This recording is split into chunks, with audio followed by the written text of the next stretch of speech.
Premier lever de cartes pour ces nouveaux parlementaires. Leur première séance est touffue avec 23 points à l'ordre du jour.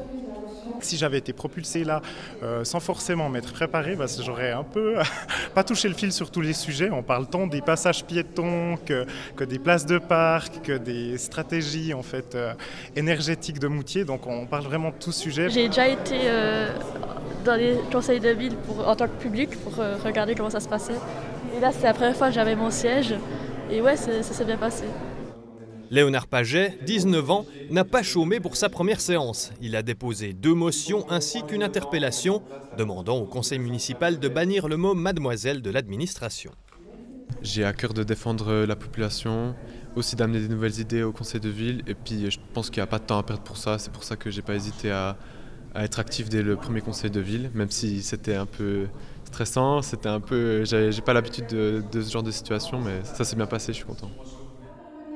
Même si certains sont affiliés à un parti, les 12 nouveaux parlementaires siègent en tant que sans parti.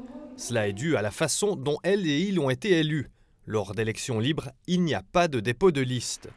Parmi celles et ceux qui ont démissionné en juin 2021, il y a toutes les représentantes et représentants du PLR et de l'UDC. Ainsi, aujourd'hui, les partis de droite traditionnels ne sont tout simplement plus du tout représentés au conseil de ville. Est-ce que ça vaut encore la peine de faire de la politique dans ces conditions ?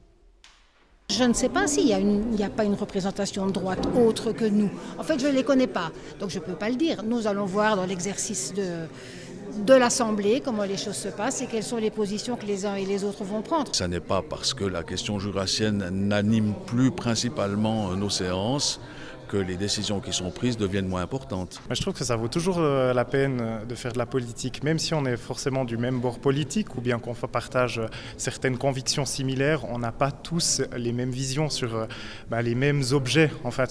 Oui, quand même, c'est intéressant de voir chaque personne a des opinions différentes, surtout sur la ville de Moutier. Donc, je trouve ça intéressant. On voit qu'il y a vraiment eu peut-être un problème de démocratie, parce qu'on voit que effectivement le conseil de ville est complètement déséquilibré et c'est pour ça que voilà, les réélections en fin d'année, je pense, vont être positives. Et oui, la législature actuelle touche déjà bientôt à sa fin. Léonard Paget, Mathieu Oumar et Mathilde Roulin comptent se représenter pour les prochaines élections agendées au 27 novembre. Quant aux élections libres, cette formule qui leur a permis d'être élu, elle devrait disparaître.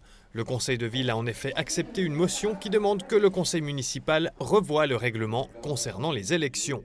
Ceci afin d'éviter qu'un scénario aussi rocambolesque ne se reproduise.